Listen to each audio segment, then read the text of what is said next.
ಪಡೆದಂತಹ ದೇವತೆಗಳನ್ನ ಹೊಗಳಿ ಅವರು ಯುದ್ಧಕ್ಕೆ ಹೋಗೋದ್ರಿಂದ ಹೊಗಳಿದಾಗ ಈ ಧ್ಯಾನ ಮಾಡಿದಂತಹ ಇಂದ್ರಿಯಗಳ ದೇವತೆಗಳಿಗೆ ಅಹಂಕಾರ ಅನ್ನೋದು ಬರುತ್ತೆ. ಅಹಂಕಾರ ಅನ್ನೋದು ಬಂದಾಗ ಅವರು ಶ್ರೀ ಗುರು ರಾಘವೇಂದ್ರಾಯ ನಮಃ.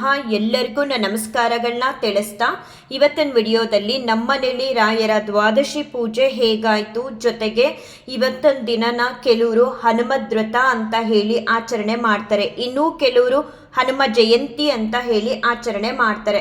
ನಮ್ಮನೇಲಿ ಹೇಗಿತ್ತು ಹನುಮ ಜಯಂತಿ ಮತ್ತೆ ರಾಯರ ದ್ವಾದಶಿ ಪೂಜೆ ಅನ್ನೋದನ್ನ ಈ ವಿಡಿಯೋ ಮೂಲಕ ತಿಳಿಸ್ತೀನಿ.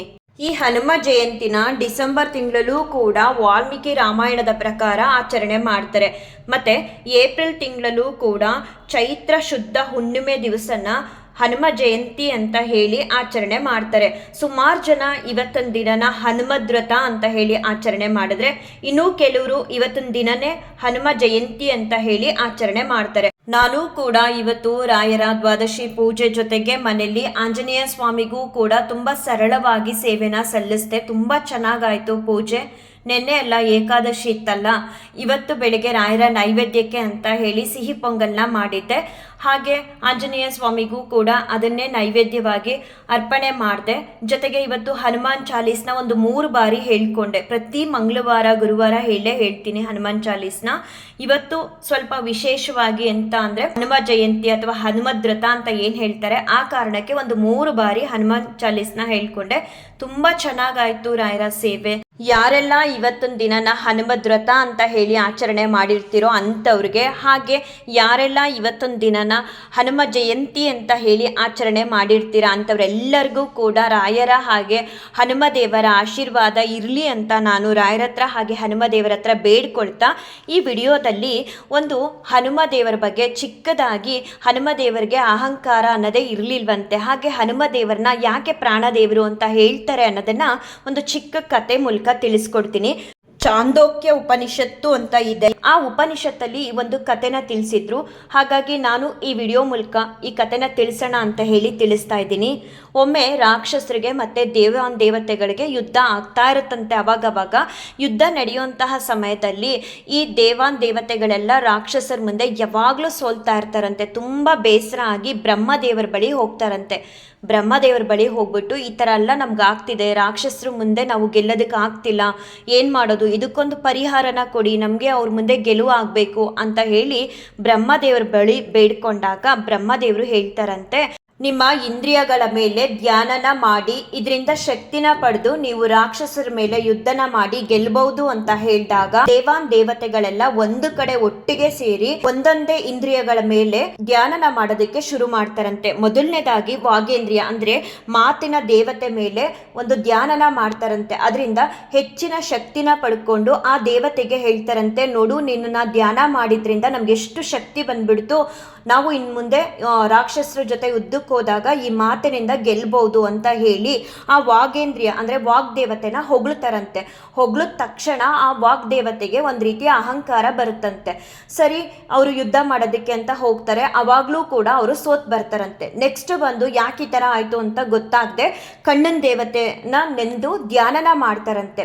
ಕಣ್ಣನ್ ದೇವತೆಯಿಂದನೂ ಕೂಡ ಅಪಾರವಾದ ಶಕ್ತಿನ ಪಡ್ಕೊಳ್ತಾರಂತೆ ಈ ದೇವತೆಗಳು. ನಂತರ ಆ ಕಣ್ಣನ್ ದೇವತೆನ ಹೊಗಳ್ತಾರಂತೆ, ನೋಡು ನಿನ್ನನ್ನ ಧ್ಯಾನ ಮಾಡಿದ್ರಿಂದ ನಮ್ಮಲ್ಲಿ ಹೆಚ್ಚಿನ ಶಕ್ತಿ ಬಂತು, ಈ ಸಲ ಅಂತೂ ನಾವು ರಾಕ್ಷಸರ ಮೇಲೆ ಯುದ್ಧ ಮಾಡಿ ಗೆಲ್ತೀವಿ ಅಂತ ಹೇಳ್ತಾರಂತೆ.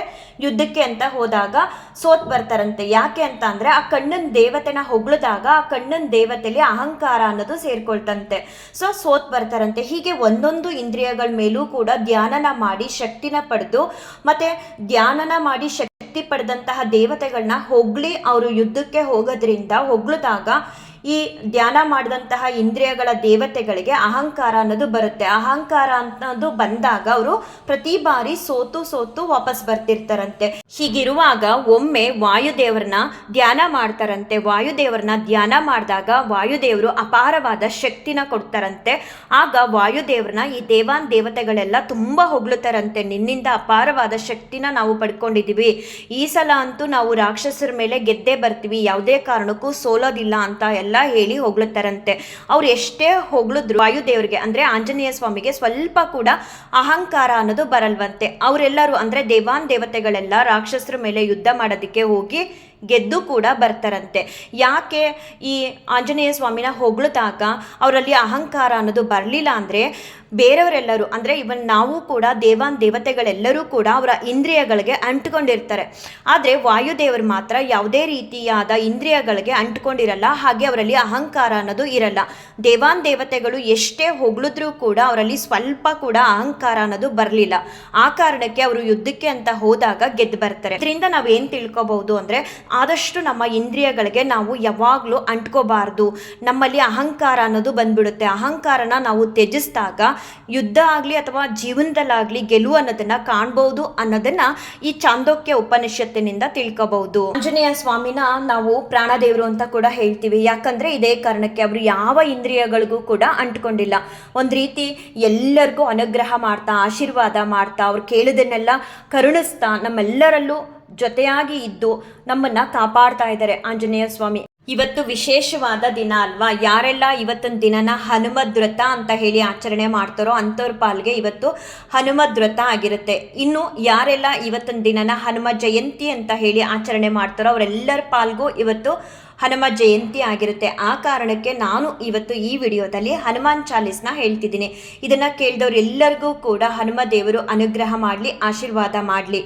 ಜಯ ಹನುಮಾನ್ ಜ್ಞಾನ ಗುಣ ಸಾಗರ, ಜಯ ಕಪೀಶ ತಿಹ್ ಲೋಕ ಉಜಾಗರ, ರಾಮದೂತ ಅತುಲಿತ ಬಲಧಾಮ, ಅಂಜನಿ ಪುತ್ರ ಪವನ ಸುತ ನಾಮ, ಮಹಾವೀರ ವಿಕ್ರಮ ಬಜರಂಗಿ, ಕುಮತಿ ನಿವಾರ ಸುಮತಿಕೆ ಸಂಗಿ, ಕಂಚನ ವರ್ಣ ವಿರಾಜ ಸುವೇಶ, ಕಾನನ ಕುಂಡಲ ಕುಂಚಿತ ಕೇಶ, ಹಾತು ವಜ್ರ ಅರುಧ್ವಜ ವಿರಾಜೆ, ಕಾಂದೆ ಮೂಂಜು ಜನೇವೋ ಸಾಜೆ, ಶಂಕರ ಸುವನ ಕೇಸರಿ ನಂದನ, ತೇಜ ಪ್ರತಾಪ ಮಹಾಜಗವಂದನ, ವಿದ್ಯಾವಾನ ಗುಣಿ ಅತಿ ಚಾತುರ, ರಾಮ ಕಾಜ ಕರಿಬೇಕೋ ಆತುರ, ಪ್ರಭು ಚರಿತ್ರ ಸುನಿಬೇಕೋ ರಸಿಯ, ರಾಮುಲಕನ ಸೀತಾ ಮನಬಸಿಯ, ಸೂಕ್ಷ್ಮ ರೂಪ ಧರಿಸಿ ಹೈದಿ ಕಾವ, ವಿಕಟ ರೂಪ ಧರಿ ಲಂಕ ಜರಾವ, ಭೀಮ ರೂಪ ಧರಿ ಅಸುರ ಸಮಾರೆ, ರಾಮಚಂದ್ರಕ್ಕೆ ಕಾಜ ಸವಾರೆ, लाय सजीवन लखन जियाये, श्री रघुवीर हर शिवर लाये, रघुपति कीन्ही बहुत बड़ाई, तुम मम प्रिय भरतः समबाई, सहस वदन तुम रो यश गावै, असकई श्रीपति कंठ लगावै, सनकादिक ब्रह्मादि मुनीशा, नारद शारद सहिता ईशा, यम कुबेर दिग बाल जहाते, कवि कोविद कई सके कहाते, तुम उपकार सुग्रीव ही कीना, राम मिलाय राजबद दीना,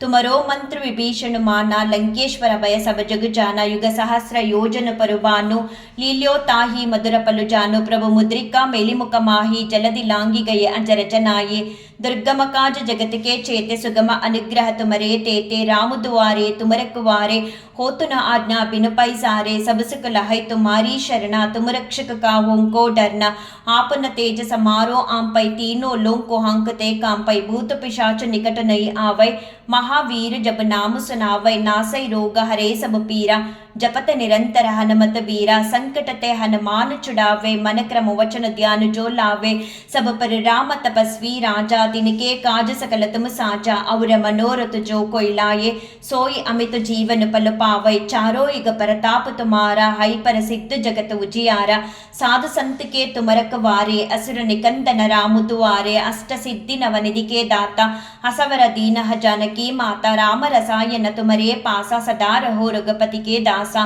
तुमरो बचन राम को पावै, जन्म जन्म के दुख बिसरावै, अंत काल रघुपति पुर जाई, जहाँ जन्म हरि भक्त कहाई, और देवता चित्तन धरई, हनुमत से सर्व सुख करई, संकट हरई कटई मिटई सब पीरा, जो सुमिरै हनुमत बलवीरा, जय जय जय हनुमान गोसाई, कृपा करो गुरुदेव की नाई, यह शतवार पाठ कर जोहि, छूटहि बंदी महासुख होई, जो यह पढ़े हनुमान चालीसा, होय सिद्धि साकी गौरीसा, तुलसीदास सदा हरि चेरा, की जय नाथ हृदय माडेरा, पवन तनय संकट हरण मंगल मूर्ति रूप, राम लक्ष्मण सीता सहिता, हृदय बसु सुर भूप, सियावर रामचंद्र की जय, प्रभु वीर रामचंद्र की जय, पवन सुत हनुमान की जय, उमापति महादेव की जय, बोलो रे भाई सब संतान की जय. ನಿಜವಾಗ್ಲೂ ಯಾರೆಲ್ಲ ನಿಮ್ಮ ಮನೆಗಳಲ್ಲಿ ಹನುಮಾನ್ ಚಾಲೀಸ್ ಪಠಣೆ ಮಾಡ್ತಿರೋ ಪ್ರತಿನಿತ್ಯ ಮಾಡಿದ್ರು ಒಳ್ಳೆಯದು, ಇಲ್ಲ ಮಂಗಳವಾರ ಶನಿವಾರ ಗುರುವಾರ ಮಾಡಿದ್ರು ತುಂಬ ಒಳ್ಳೆಯದು. ಹಾಗೆ ಮನೇಲಿ ಓದ್ತಿರುವಂತಹ ಮಕ್ಕಳಿದ್ರೂ ಕೂಡ ಇದನ್ನು ಹೇಳೋದ್ರಿಂದ ತುಂಬ ಒಂದೇ ರೀತಿ ಒಳ್ಳೇದಾಗುತ್ತೆ ಅಂತ ಹೇಳೋದಕ್ಕಾಗಲ್ಲ. ಎಲ್ಲ ರೀತಿಲೂ ನಿಮಗೆ ಒಳ್ಳೇದು ಮಾಡ್ತಾರೆ ಆಂಜನೇಯ ಸ್ವಾಮಿ. ಆಂಜನೇಯ ಸ್ವಾಮಿ ಮತ್ತು ರಾಯರು ನಿಮ್ಮೆಲ್ಲರಿಗೂ ಒಳ್ಳೇದು ಮಾಡಲಿ, ಎಲ್ಲರನ್ನೂ ಕಾಪಾಡಲಿ ಅಂತ ಹೇಳ್ತಾ ಈ ಒಂದು ವಿಡಿಯೋನ ಏನು ಮಾಡ್ತೀನಿ. ಶ್ರೀ ಕೃಷ್ಣಾರ್ಪಣ ಮಸ್ತು, ಶ್ರೀ ಕೃಷ್ಣಾರ್ಪಣ ಮಸ್ತು, ಶ್ರೀ ಕೃಷ್ಣಾರ್ಪಣ ಮಸ್ತು.